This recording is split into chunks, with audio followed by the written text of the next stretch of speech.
तो रुक कर लेते हैं इस वक्त की बड़ी खबर की ओर, जो कि ओबेदुल्लागंज से आपको बड़ी खबर बता रहे हैं। भाजपा प्रत्याशी सुरेंद्र पटवा चुनाव लड़ेंगे।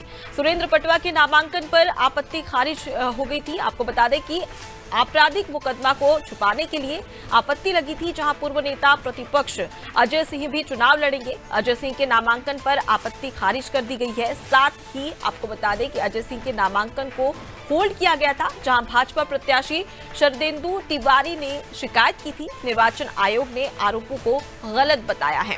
तो देखिए, भाजपा प्रत्याशी सुरेंद्र पटवा ने 30 अक्टूबर को अपना नामांकन पत्र दाखिल किया था, जिसको लेकर शिकायत की गई थी चुनाव आयोग से, जहां पर उन्होंने कहा कि उनकी जो आपराधिक मुकदमे हैं उन्हें छुपाया गया है। इसका आरोप सुरेंद्र पटवा पर लगाया गया था, जिसके बाद में पूर्व नेता प्रतिपक्ष अजय सिंह भी चुनाव लड़ेंगे, ये जानकारी में सामने आ रहा है। चलिए सीधे रुक कर लेते हैं। हमारे साथ में हमारे संवाददाता शबाना जुड़ गई है। शबाना, जिस प्रकार से देखा जा रहा था कि कई ऐसे नेता हैं बीजेपी के और कांग्रेस के, जिनके नामांकन पत्र पर कहीं ना कहीं सवाल खड़े हो रहे थे और इसकी वजह से उन्हें होल्ड कर दिया गया था, लेकिन अब ये खबर निकलकर सामने आ रही है, जहां सुरेंद्र पटवा के नामांकन पर आपत्ति खारिज कर दी गई है।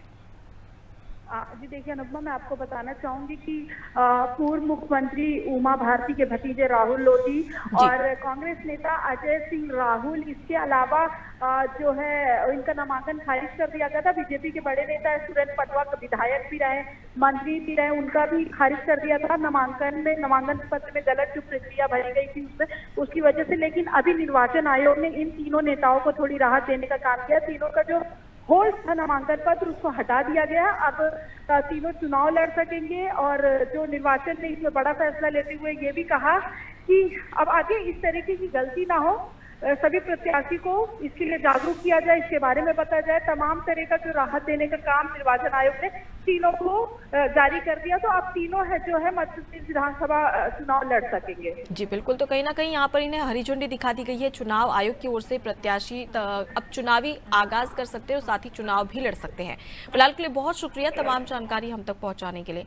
देखिए, भाजपा प्रत्याशी सुरेंद्र पटवा की बात कर ली जाए या इसके अलावा पूर्व नेता प्रतिपक्ष अजय सिंह, जो जिनके नामांकन पत्र को होल्ड कर दिया गया था, क्योंकि इस पर शिकायत की गई थी कि कई सारी ऐसी जानकारी है जो अब भी अधूरी है और इसी की वजह से इनका जो नामांकन पत्र था वो होल्ड कर दिया गया था। लेकिन चुनाव आयोग ने अब इस पर फैसला लिया है और साथ ही शिकायतकर्ता की कहीं ना कहीं यहाँ पर एक गलती भी सामने आई है, जिसे चिताया भी यहाँ पर चुनाव आयोग की ओर से गया है।